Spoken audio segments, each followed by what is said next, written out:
Here's what I want you to look at. There are winners, there are losers, and there are people who have not discovered how to win. And all they need is some coaching.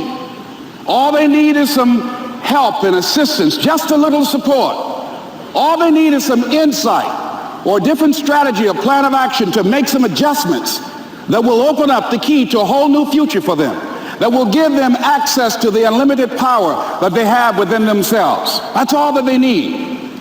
So what I want you to do is think about something you want for you, that's real for you, that's important for you, that will give your life some special meaning and power. And I don't even want you to say, I can do that.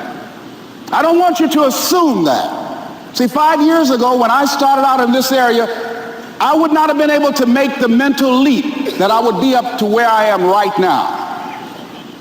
I don't want you to begin to just psych yourself out. No. I want you to be able to say something to yourself that will enable you to maintain a level of integrity with yourself. That when you say this, even when you face tremendous setbacks, it will be a benchmark to keep you in the game, to keep you moving forward and experimenting and readjusting your strategy and your plan of action, continuously looking for ways to win. So what is that something?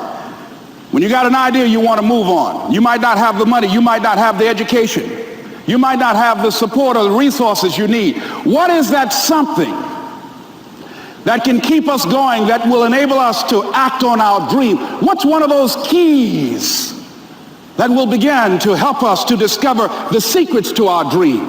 Here's what I want you to repeat after me, please, with power and conviction. Say, it's possible. It's possible. That's all I want you to do when you look at your dream. Just say to yourself every day, it's possible. Just say that every day to yourself, it's possible. Because what does that do? See, it begins to change your belief system. See, the way in which we operate, ladies and gentlemen, it's a manifestation of what we believe, what's possible for us. Whatever you've done up to this point, all that it really is a duplication, it's a reproduction of what you believe subconsciously that you deserve and what's possible for your life. Most people operate out of their personal history, out of their memory, things they've done, things they've experienced, things they've seen, things that they have observed. What I'm suggesting that you operate out of a larger vision of yourself. I want you to see yourself doing what you want to do, experiencing what you want to experience, having what you want to have, doing what it is that gives your life some meaning and value. Operate out of your imagination, not your memory. Because whenever you look at where you want to go, I'm wanting to warn you, you will have some conversation back here after you go through the data that you've experienced in life saying you can't do it. And so what you want to begin to do is ignore that inner conversation. Well, most people, ladies and gentlemen, when something happens to them, what they do is they begin to believe that that's the way it is. That's the way it's always been. And they can't see the possibility of it being any different. Example, before April 1954, the common belief, the universal belief, because it had been tried again and again and again and people had failed, the belief was that man was not physically capable of breaking the 4-minute barrier, that he could not run a mile in less than 4 minutes. That was the belief on the planet. It had never been done. But here's what happened, ladies and gentlemen. Roger Bannister came along and he broke the 4-minute barrier. Now here's what's significant about that. Since that time, up to this day, over 20,000 people have done it, including high school kids. What changed? 20,000 people, what changed? Here's what happened when they got on the track. They knew it had been done. And because they knew it had been done, there was a new belief about this barrier, about this goal that was unreachable. And those 20,000 people got in a race believing, knowing in their heart that someone had done it, that it's possible that they could do it. And I'm saying that if you know anybody that had some goal, some dream, something they wanted to do, and they did it, then I'm saying that you know in your heart that if someone has done it, then you can do it. It's possible. And that if someone can make their dream become a reality, that it's possible that you can make your dream become reality. And so as you begin to look at where you want to go, beginning to embrace that, it's possible. I'm blessed and highly favored. I've got a lot going for me. I got some good stuff in me. And it's possible that I can bring my greatness out here in the universe. That I can do what I want to do. It's possible I can write my own book. I can have my own business. I can take the trip and travel around the world. It's possible. I can bounce back from adversity and reinvent my life. It's possible. Regardless of where I am, the things can get better for me. It's possible. And I'm thinking about two men right here in Chicago who were fairly successful, similar background, educated. They worked for a corporation for many years, and they were among many people that were laid off. Two guys who were very good friends. One went out looking for a job for several weeks along with the other one, and they faced disappointment and rejection again and again and again. They couldn't find any work, which is the story of many people across this country. One guy stopped. He became discouraged. He stopped going. He stayed home looking at television, became very argumentative and toxic with his wife, drinking beer, getting on the phone, talking to his other negative, unemployed friends. And he just gave up. The other guy kept looking for a job everywhere he could go. Every time he could get an opportunity, kept asking people, networking, checking the newspapers every day. Kept going everywhere he could, trying to find a job. You have too much education. You're overqualified. You won't be here long enough. He kept going. He kept going. He went to a place and said, look here, I tell you what, if you can't hire me, and I know you can use my talents, abilities, and skills, I don't want to sit home and do nothing. Just let me do some volunteer work. You don't have to give me anything, all right? I just want to work. I want to be busy. Guy said, okay, it's on you now, but don't expect me to give you anything. It's okay. This guy came in and worked. He was the first one there. The last one to leave was the best employee there. About 4 weeks later, one of the top managers quit. They were looking for a replacement. Guess who they selected? This other guy. This guy who was volunteering his time. He got the job. What was the difference between the two men? Eyesight and mindsight. Eyesight is judging on what you see. Judging according to appearances. But mindsight is how you interpret what you see. One guy said, it's not possible. It's over. I'm finished. I can't do it. I can't make it. He surrendered. I've faced rejection again and again. I'm not going anymore. There are no jobs out there. But this other guy, he felt that in spite of the no's and rejections, in spite of how bad the economy is, in spite of what the newspapers are saying, that it's possible that somebody somewhere will give me a job. He just kept going, thinking it was possible. And guess what, ladies and gentlemen? That's what we have to do with our dreams. Because things happen to you in life that you can never, ever anticipate. And many times when those things happen, you want to give up. I remember when I was in broadcasting, when I was a disc jockey, I became very controversial, not only being a disc jockey, but I felt that radio was something that you not only entertain people with, but you also empower them, you educate them. And I got fired. I didn't just leave, they fired me. That was a shock. I said, wait a minute. They took my microphone. I thought that was who I was. No, ladies and gentlemen, it wasn't. I had to do something else. And I didn't know what else I could do. See, here's what I'm looking at. What are the uses for your life right now that you haven't even reached for yet? See, I believe that when you don't have enough encouragement to act on your dreams or ideas, or you're not enlightened enough, that life will act on you. See, life had moved on me and said, Les Brown, you have outgrown this. It's time for you to do something else. Well, I wasn't enlightened enough.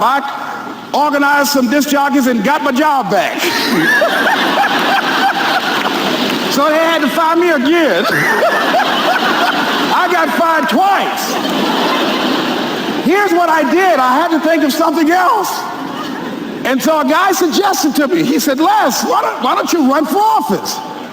I said, man, I've never run for office. I've never known anything about how to operate in the political arena. I've heard encourage people to register to vote and get out to vote, but I don't know anything about politics. He said, neither do the people who run for office all the time.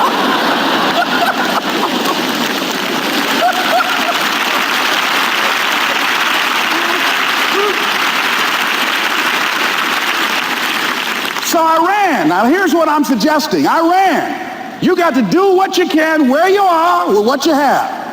I didn't have any money. I didn't know anything about the political process. I didn't even have any support. But here's what the guy told me. It's possible you could win. That's all I had. I was running against an endorsed candidate. He was an incumbent. He had the newspaper support, all of the leadership in the community, and I was challenging this guy.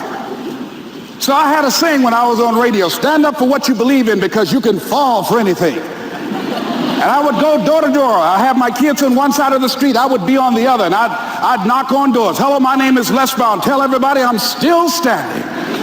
They get on the phone. Child, Les Brown was to my house today. You know the boy on the radio with the big mouth? Yeah, they fired him, honey. Say he's still standing. See, I'm saying just keep moving. Don't start feeling sorry for yourself. Don't spend time blaming and talking about what happened to you. See, whatever you talk about, that's what you multiply and expand in your life experience. So don't talk about stuff unless you want it to keep on happening to you, all right? As I continue to do that, had my children with me, we're going door to door, didn't have enough money. Eventually, we got close to the election and something happened that really surprised me. Guys who I thought were going to either support me or stay out of it, various powerful community leaders, they became involved in it and they endorsed my opponent. I felt devastated. Now that's going to happen to you when you're working on your dream. Things are going to happen that's going to catch you on the blind side. That was shocking to me. They didn't have to do that. All they had to do was just stay out of it. But here they go, come up in there messing with me. Now that's going to happen to you. There's some people who believe it's their personal business to stop you from living your dream, all right?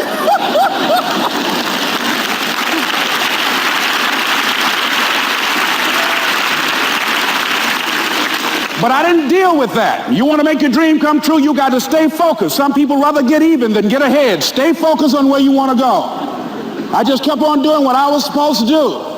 And so I was driving to the radio station. My opponent had over $20,000. I had less than $800. As I was in the radio station, the guy said, "You're going to make a commercial?" I said, "Yes." He said, "It better be a good one because that money can't go pretty far here." And I sat there in the middle control room and I was thinking, and here's what happens when you get still. Stuff will start coming. Something said, call your mama. You used to talk about your mother on the air all the time. Ask her to say a few words for you. That'll be a different kind of political spot. So I called my mama, and I had a gospel record playing in the background.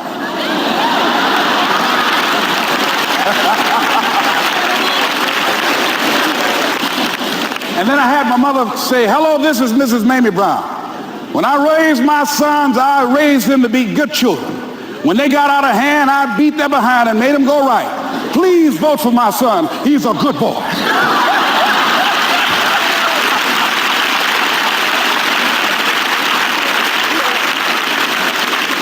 Usually in the state representative race, maybe 3,000 or 4,000 people will come out to vote in a primary.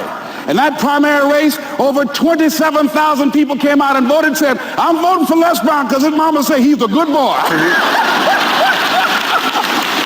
I won, ladies and gentlemen. I won.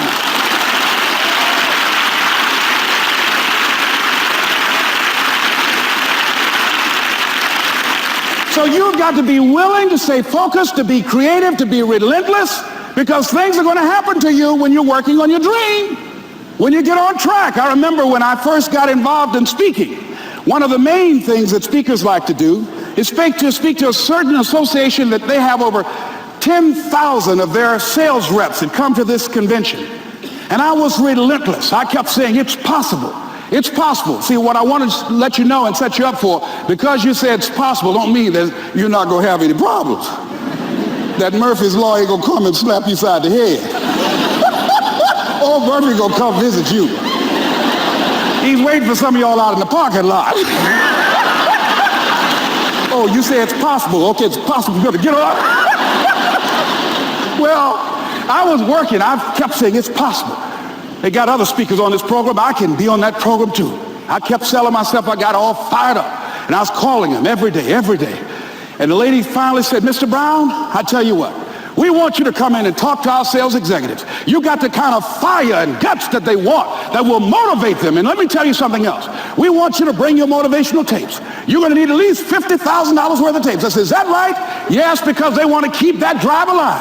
I said, all right. I called the guy to duplicate my tapes. I said, Don, how you doing? This is Les. Let me tell you, I got a major speaking engagement. I said, man, it's a speaker's dream. I need over $50,000 worth of product. He said, Les, you don't have that kind of credit. I said, I know, but Don, I can sell that. Just right after speaking engagement, I'll give you your money in 4 days. He said, are you sure, Les? I said, yes, man, I got a major speaking engagement, and they told me to do it. He said, man, that's a big order. Let me talk with the lady with you. I said, hold on just a minute, man. Call the lady back. Hello, Evelyn, how you doing? This is Les Brown. I got Don on the phone. What did you say? Do I have the speaking engagement? Yes, you do. And what else you suggest? Les, our people, they buy a lot of tapes. Your tapes are very popular among them. I'm saying bring at least $50,000 worth of tapes, Les. You'll sell everything you got and more. I said, did you hear that, Don? He said, yes. I said, now, if anybody else has to make a decision, are you the final person? She said, I'm the final person. I will send you the contract. I want you. I said, you hear that, Don? He said, yes. I said, oh, ye of little faith. I said, duplicate the tapes, man. Hung the phone up. Well, he duplicated the tapes. 1 week came by. I'm checking the mail every day. No contract. I said, come on, Murphy, don't start nothing, man. Come on. Come on, man, give me a break. Come on, you know, this ain't fair. Come on, man. Give your boy a break. Come on. I talked to myself, you know. I didn't want to call him right now. 2 weeks passed by. Murphy said, don't you think you ought to call him? I said, okay.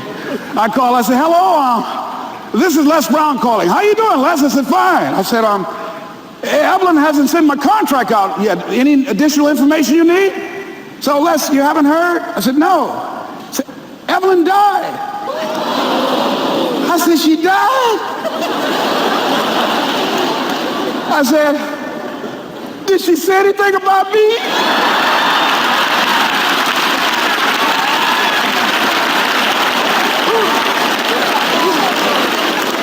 When I got home, I was so wiped out. And Murphy was in the house waiting on me. Murphy said, is it possible you want to listen to some of your tapes?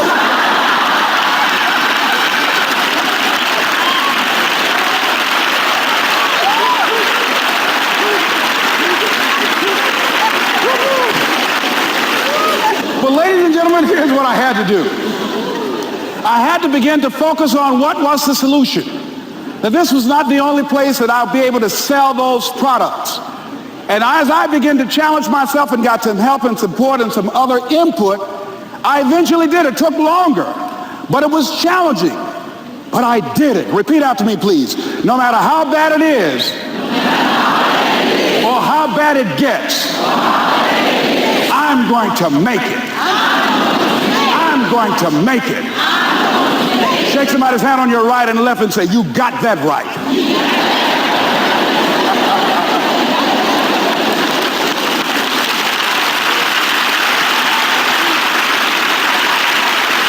Repeat after me, please. It's possible. I can have my dream. I can get what I want. I must be creative and never give up. Now, let me share something else with you, ladies and gentlemen. When you know within yourself that there's something you want to do, and I believe that all of us were born with a purpose, that all of us have something that we are supposed to do, that all of us have some goodness within us, and that goodness gives us a responsibility to manifest our greatness. And when you know that, you can feel it in your guts, and you know that you're deliberately operating below your potential. You've gotten comfortable. You stop expanding, you stop stretching, you stop challenging yourself. Let me share something else with you. Not only is it possible for you to have your dream, but it's necessary.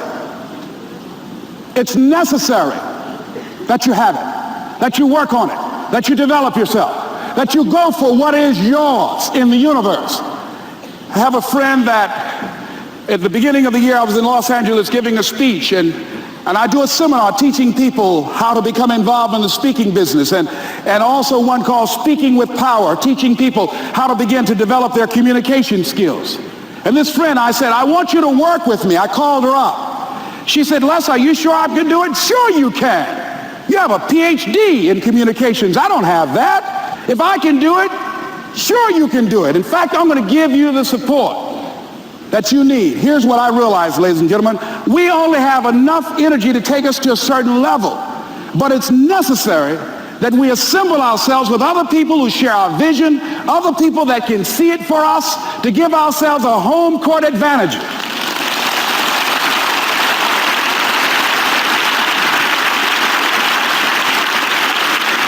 So it's necessary that you seek out other people who think like you, who are growing, who have decided that they are not satisfied with where they are. See, I don't believe that necessity is the mother of invention. No, necessity, in my opinion, is not the mother of invention. Refusing to accept things the way that they are is the mother of invention.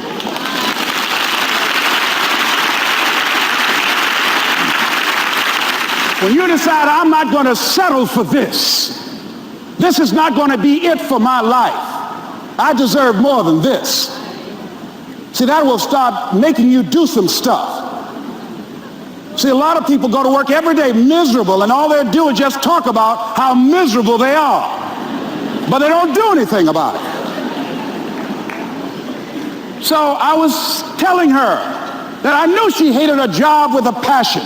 I said, you can do this. You got more going for you than I have going for me. And we've been going through this for years, ladies and gentlemen. She'd been to my seminar speaking for a living.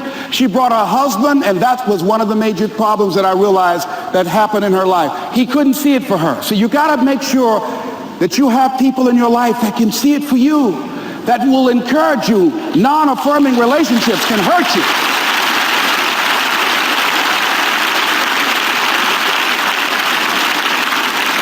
And I talked to him. I said, you know, I don't have anything to do with your marriage. I said, you and I are good friends, and she and I are good friends. And I'm not taking sides. I said, but if you can't see it for her, don't tell her that. Just give her some support. What if you're wrong? It's possible, man, that if I'm doing it, she can do it. Well, you're different. How are you going to tell me that? You've seen her speak. She's got great speaking skills. Don't underestimate her. You don't know. You got a great woman here. But you see, people who can't see it for themselves can't see it for you. He was happy.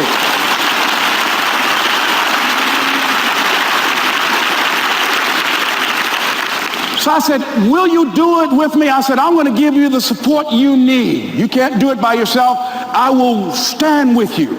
She said, you will? I said, yes. I'm going to make you a part of my seminar. You'll do a part of it, and I'll do a part of it. Speaking with Power. She said, okay. 3 days later, ladies and gentlemen, I got an emergency call at my office. It was from her husband. He called and said, tell Les Brown that Marion is dead. I said, oh no. When I was flying there to go to the funeral, and I remember the last time that I saw her, and I had some of her papers that I had gotten inadvertently confused with mine, and I took them home.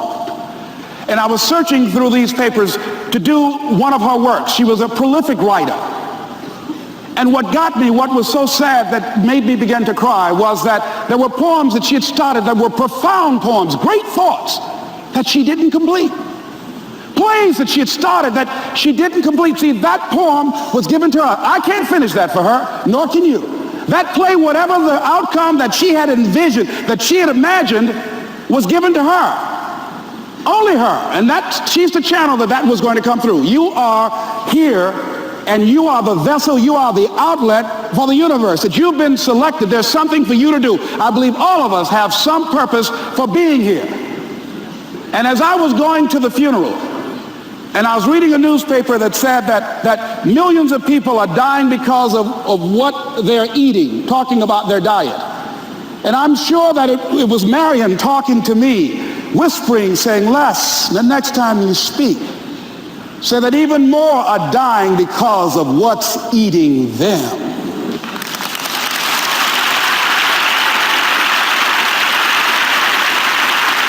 When the challenges of life come your way, you've got to find ways to increase your sense of self-appreciation, because if you don't, you're bombarded with negative stuff every day that beats you down, and you will find yourself unconsciously engaged in self-destructive behavior. If you don't program yourself, life will program you.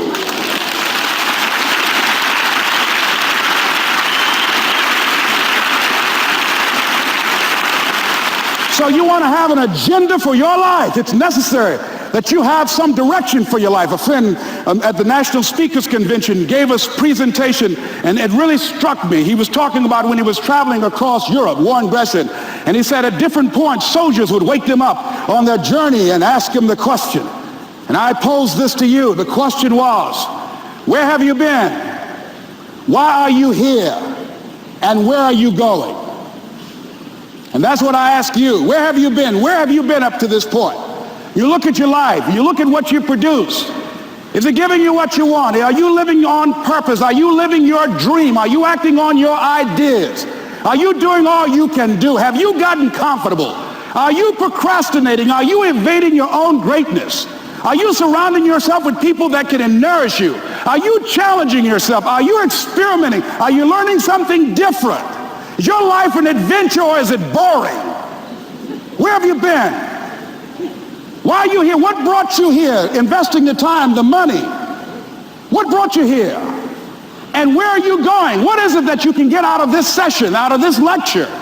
That when you leave here, rather than this just being a spectator event, that you got some idea, some dream, that you might have to go back and brush it off and look at it again and say, I've got to do this. This is my stuff. This is what I'm supposed to do. This is why I showed up. Where are you going with your life?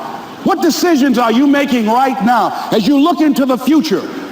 Are you experimenting to find out what other talents and abilities that you have? See, we're in a time right now. The day is gone where you could just go to college and get out and get a job and work 30 or 40 years with job security and retire with a gold watch. The gold watch days are gone.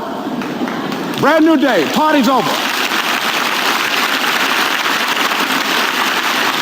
So now you have got to be multi-talented and multi-skilled.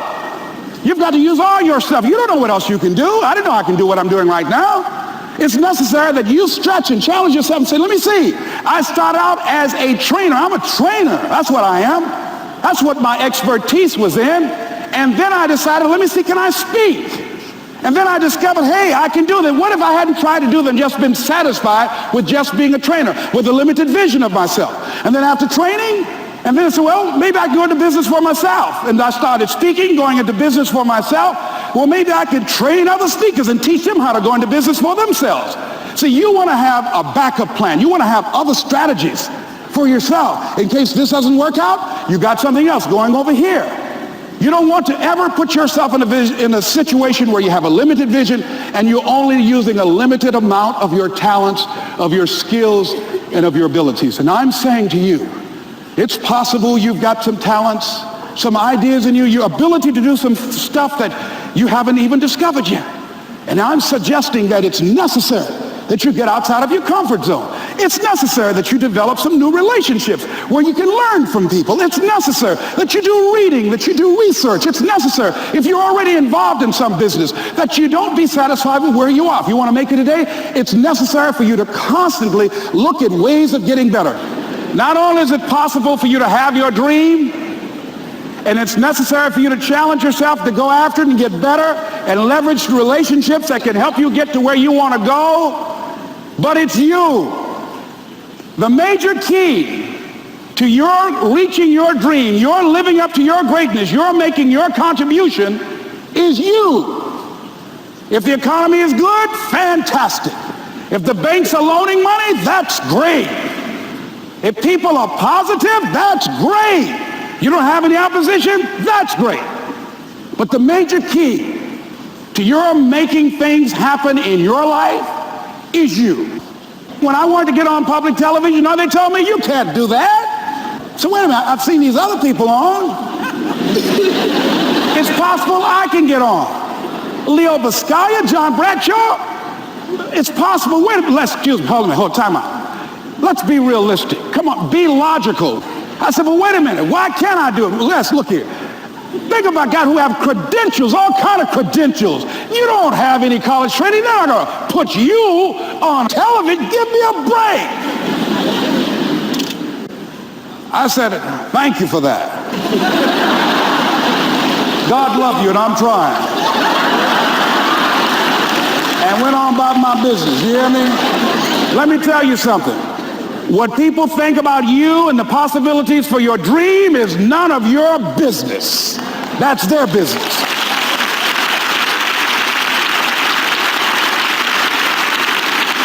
They have no imagination, ladies and gentlemen. They're living out of the past, out of their memory. Their attitude is it can't be done because they haven't seen it. They're judging according to appearances. The people that are going to make it in the future, the people that are making it today, let me share something with you. History is being read, but it's also being written by people with imagination.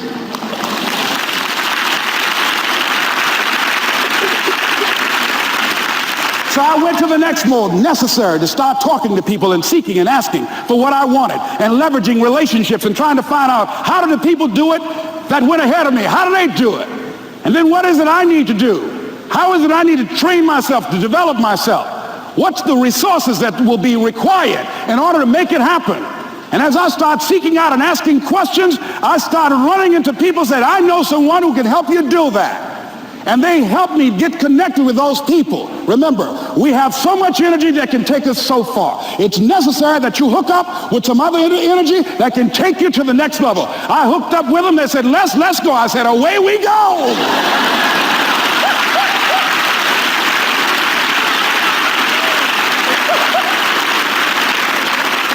And guess what? Here we are. I love it. You want your stuff? It's necessary you take responsibility for it, that you make it happen, that you don't give up, that you don't take any objection or disappointment or defeats personally, that you keep on keeping on, that you don't decide that I can't make it because you can't see the light at the end of the tunnel, that you realize that's a part of the program. And here's something you've got to resolve. Say this to yourself every day. See, as long as you're breathing, you got a shot at your dream. That's the way I resolve. Say this, please. It's not over until I win. You got that right.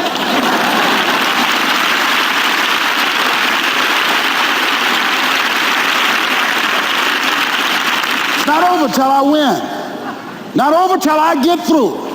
It's not over till I get over. Not over till I get what I want. Door can't open today, look out. I'm going to come back and take the hinges off. That's how you got to do that. You've got to have that kind of courage, that type of determination. If you want to make it happen, it's you. That you've got to take personal responsibility to make it happen. That you have got to own what it is that you want to do. If it's taking care of your well-being, if it's making a difference in our school system, if it's working with senior citizens, if it's to protect our ecology, if it's to create an economic renaissance, if it's just to take yourself to another level, it's you. You've got to make that happen. We can point out many things that can make it inconvenient or can slow us down, but ultimately, it's on us. Next step is, not only is it possible and necessary, and it's you to live your dream, to make this greatness that you have within you become a reality, but what I've come to appreciate when you're working on changing your life, changing some bad habit, getting out of addictive situations or relationships, or working to build a dream or making a difference in our society, or learning something that's very challenging. Here's what I I realize, ladies and gentlemen, and develop a great deal of respect for. It's hard. Easy is not an option. It's hard living. Life is hard. See, it's hard when you are 49 years old, been working on a job for 17 years, and they come in and tell you you're finished and give you 1 week severance pay. And you got to start all over again. It's hard when you're married and raising children and your children are crawling and your husband dies unexpectedly. It's hard handling just the tragedies of life. It's hard when you're working on something and you put everything you have in it and it doesn't work out. You lose your money and other people's money. It's hard. It was rough when I lost my job. And I could not find a job. It was humiliating and embarrassing, borrowing money. And then I couldn't pay the money back when I told them I would. That's rough. How people look at you, how they respond to you. It's very hard. It's humiliating. Here's what I discovered that happens to you in life, that you will go through things, and while you're going through them, you can't understand why it's happening to you. But after you go through it, you get back and you look at it and you say, oh, now I understand why I needed that lesson. Have you ever happened to you? Raise your hand. Has it ever happened to you that I couldn't understand it then, but after I got through it, then I saw that that was preparing me for bigger and better things.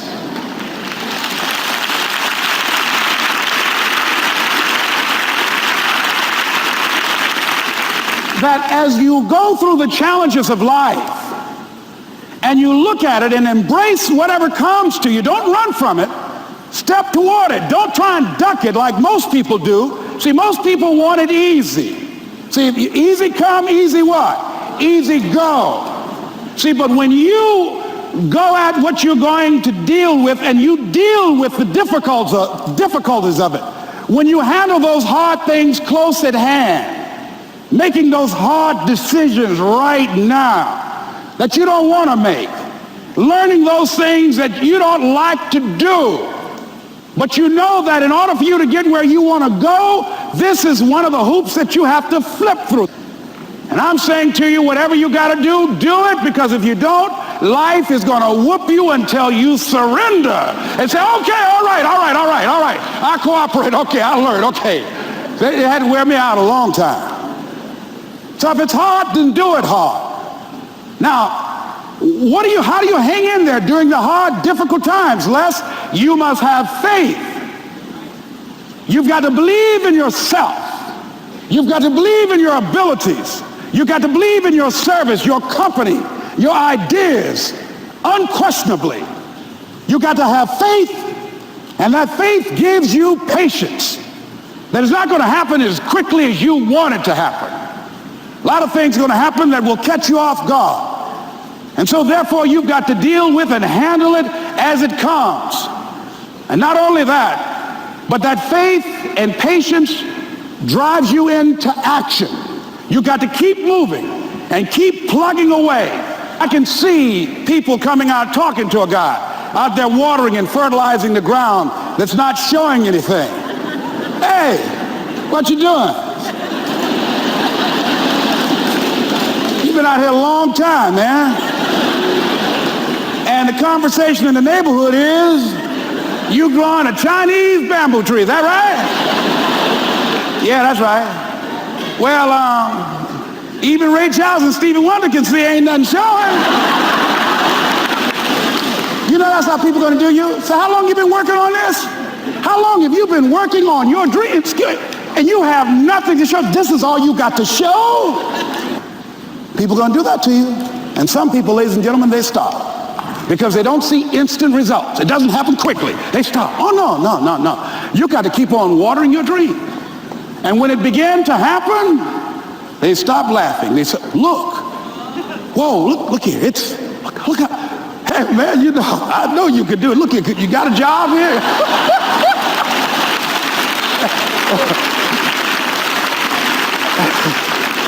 See, during those hard times, we didn't know how you're going to make payroll. During those times when you failed and things didn't work out, they were nowhere to be found. But you know what I discovered? When you're working at your dream, somebody said the harder the battle, the sweeter the victory. Oh, it's sweet to you. It's good to you. Why? See, when it's hard and there's a struggle, see, what you become in the process is more important than the dream. That's far more important. The kind of person you become, the character that you build, the courage that you develop, the faith that you're manifesting. Oh, it's something that you get up in the morning, you look yourself in the mirror, you're a different kind of person. You walk with a different kind of spirit. And people know that you know what life is, that you have embraced life. You knew it was hard, but you did it hard.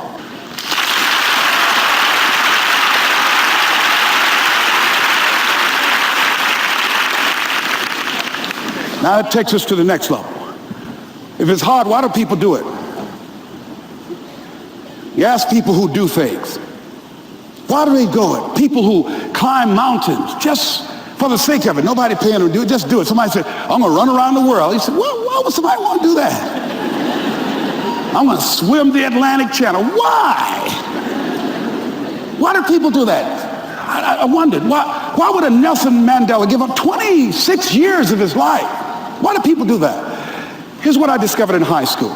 High school, I decided I wanted to go out for football. Never forget this. And I discovered why people do things. You know why, ladies and gentlemen? Even though it's hard, it's worth it.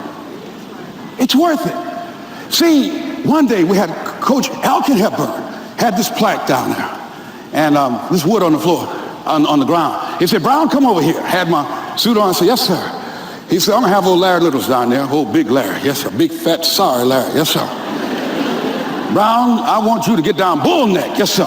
He said, I want you running Larry. I want you to put your helmet right in his pit, right up in his chest, and knock him off that board. You hear me, Brown? You can do that. Yes, sir. Can you do that? Yes, sir. I said, hubba, hubba. I said, hubba, hubba. He said, Brown, I want you to knock him off. You're going to make the team. I know you can get him, all right? Look at him, how sorry he is. Knees knocking and everything. I said, yes, sir. Then he went down to Larry. Larry Littles, who played 12 years for the Miami Dolphins, all pro for 12 years. This is a bad, big dude.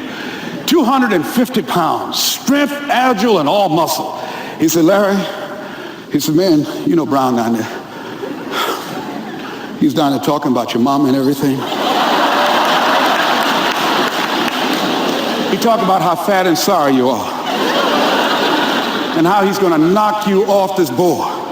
Larry now spitting fire and growling and foaming at the mouth. Now I'm looking at Larry saying, oh, hubba, hubba. He said, look at that fool down there growling. He told me he's going to scare you, that you're going to leave. Are you going to leave? No, coach, I ain't going to leave. Go down there and knock him out the park. Boy, coach got back. He winked at me. Go get him, Brown. I went hard. I ran into Larry with my helmet. Larry said, boom. I don't know where I landed. When they woke me up, I said, can y'all take this helmet off me for a minute? I said, y'all got any more positions out here? They said, like where? I said, don't y'all need an announcer? I said, Brian, where you going? I was crying. They said, man, some girls over there. I said, I don't care, man, I'm hurt. So that fool almost killed me, man. He said, Brian, you quit, man. I said, yeah. I said, what? I said, it ain't worth it, man. No, it ain't worth it. Y'all go ahead. Y'all crazy. I'll be your announcer, man. I was calling the game. I was up there in the booth. Called good games, too, because the pain wasn't worth it to me. And I'm saying to you, you know why people do what they do? The people who go after their stuff, what makes it worth it? It's got to be your passion. You got to love it, ladies and gentlemen. You got to love it. It's got to be what you are supposed to do. You want to sing, and even though they want to invite you to Carnegie Hall, you're going to sing to anybody that listens to you, including singing to yourself. I used to talk to my plants when nobody else would listen to me. You got to write, even if no one published your book, write, because that was given to you to do. You do what it is you're supposed to. You're supposed to build something. You're supposed to create something. I don't know how to do it. Learn. Do whatever is required. Just go out there. It's possible you can get what you want. It's necessary. If you want it, you got to go into action. You got to be willing to experiment. You got to be willing to fail and to succeed. You got to be willing to form and to develop new relationships. It's you. It's on you. You got to make that happen. Nobody's going to bring it to you on a silver platter and say, here's your dream manifested. No, it's hard. Yes, it's hard. It's difficult. Yes, right. And it's worth it.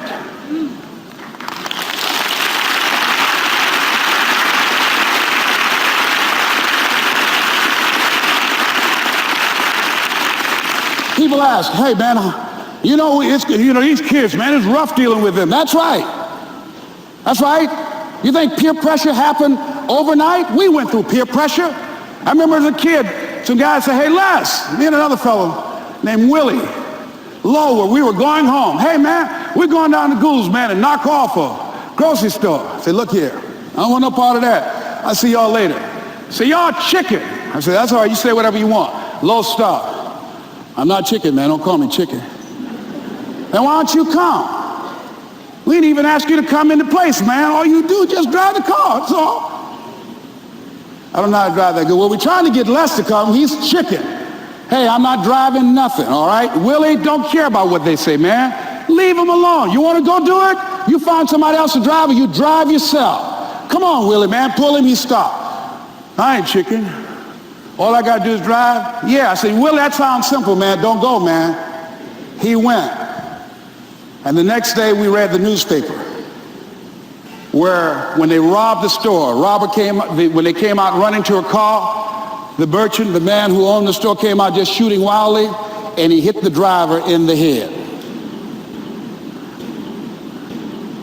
So peer pressure didn't just start in the 90s or the 80s. It's difficult. It is challenging for kids right now. And it's going to take some easy, simple methods to help bring them out of this madness, this insanity? No. Is it hard? Yes. Let's look at what we've been doing. What has worked? What has not worked? Let's look at where we want to go. What is it that we want to produce? What is it that we want to create for our young people? And as we think about that, start experimenting with different methods and techniques to create and to produce that. And begin to believe that it's possible through our commitment, through our vision, through our determination, our relentlessness. Because of our belief, it's possible that we can reduce the teenage homicide rate, the teenage pregnancy rate, the dropout rate. That it's possible, looking at what kind of world are they going to be in. As we look at the global economy, that as we begin to use our collective will and genius and resources, it's possible that we can create an educational system that not only will test their minds with information and facts and figures, but will teach them how to think and be creative, and what does it mean to be a human being and to value human life, and how do you make relationships work? How do you bounce back from adversity? It's possible that we can give them a curriculum that will give their lives a sense of purpose and direction and meaning, and teach them how to begin to know and operate on a higher level of being, where they become assets to our society rather than liabilities. What if we leave here with that kind of consciousness that it's possible, as opposed to saying we have to write this generation off, that it's possible that we were born for such a time as this and that, that maybe someone here has the idea or the method or some plan of action or an approach that can resolve many of the problems that we're facing with young people today. Whatever we have to do to save our children, it's worth it.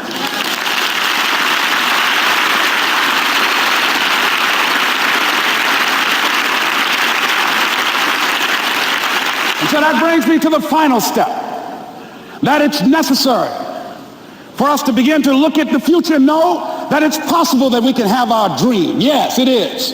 Other people have done it, then we can do it. We fail a lot of times. Well, a lot of other folks fail, and eventually they came back and they succeeded. So it's possible we can have what we want. And we know that we want to get it, it's necessary that we align ourselves with people that think like we do. It's necessary we get negative, do-nothing people out of our lives. It's necessary we never stop learning and growing and developing ourselves. It's necessary that we never give up. We know that it's you, it's me. It's being responsible for our stuff and deciding that we're going to keep on keeping on, and that we're going to find a way to win or find a way to make it happen. And we know it's hard. It's not going to be a picnic. Yes, it's hard, and we will do it hard. And once we do it hard and we go through it, we realize it was worth it. And once you discover it was worth it, it is done. It's done.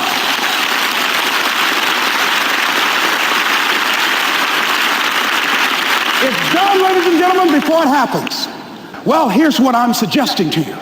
That when you're working, you have a wall to break through. Let's say a friend of mine who runs a marathon, and he says, when he's running the 26-mile marathon, he said, let's say that hypothetically, that 18th mile is the wall.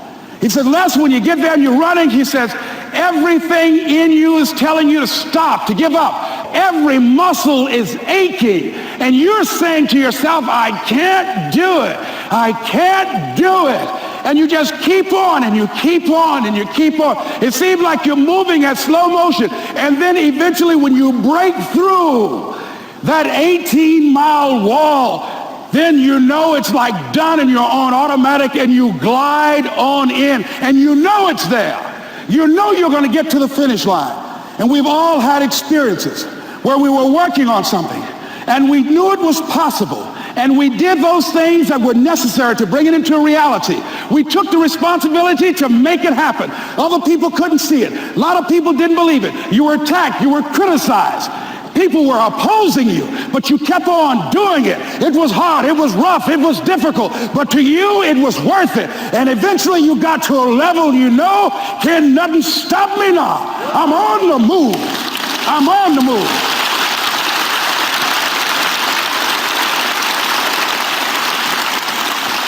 Finally, I'm thinking about a friend of mine who is no longer operating on this dimension.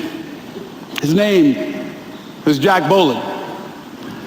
He had this vision of a church that would serve various types of needs for people, their supportive needs, and helping them in recovery from drugs and alcohol and whatever addictions that they might be involved in. And he was known for bringing in different kinds of speakers.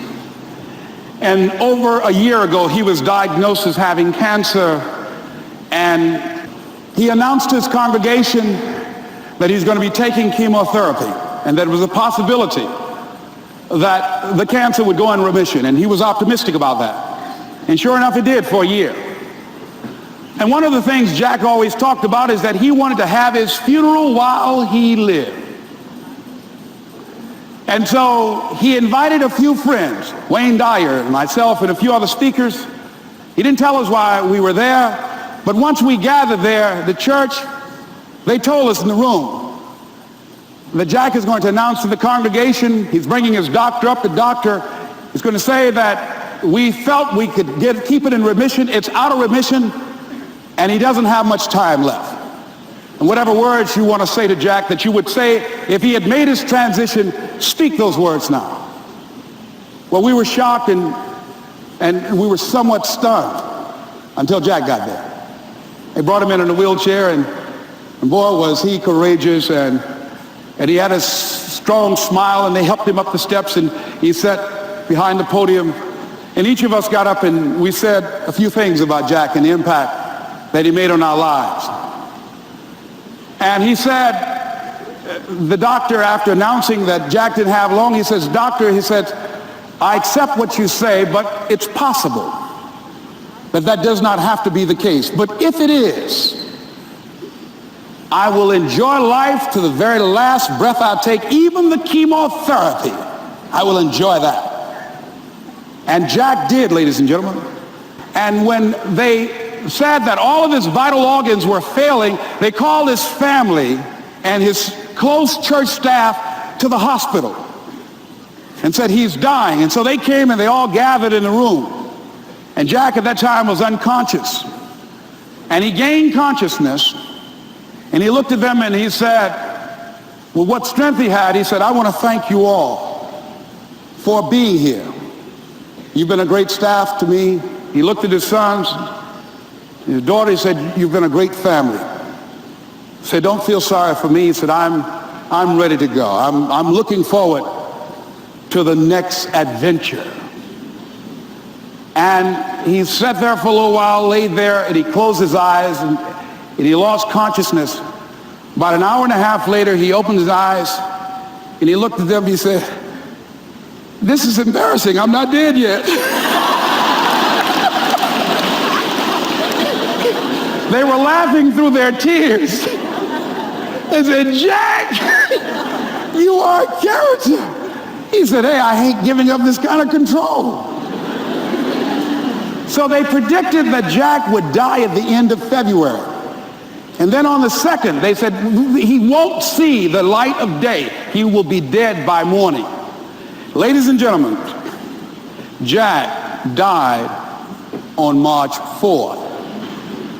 And we believe that even in his dying, Jack sent his congregation a message that I want to give to you with his permission.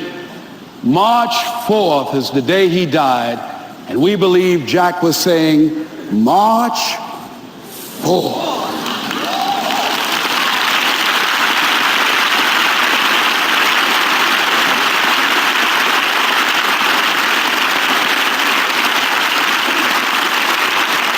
So I say, as you look into the future, while other people are giving up, feeling like victims, feeling powerless, becoming negative, turning on each other rather than to each other, feeling that they can't make it, be ye not conformed to this world, but be ye transformed by the renewing of your mind with the mindset of that it's possible that we can save this generation.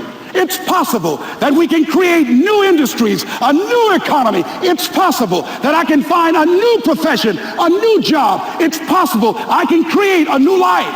And it's necessary that I become actively involved in becoming a positive force in my life and on the planet. And it's me, yes, it's you, it's all of us pulling together, working together to create this brand new future. And it's going to be hard. Easy is not an option. But if it's hard, we will do it hard. Whatever is required to snatch victory from the jaws of defeat. And it's worth it, yes. It's worth whatever we have to do. And once we know that, it is done. It is done. It is done. It is done.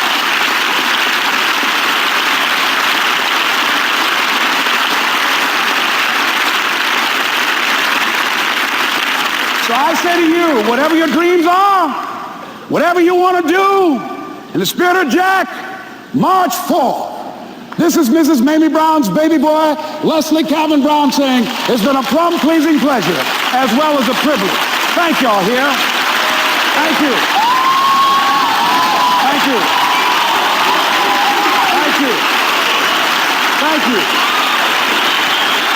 Thank you very much. You're very kind. Thank you. Thank you very much. You're very kind. Thank you.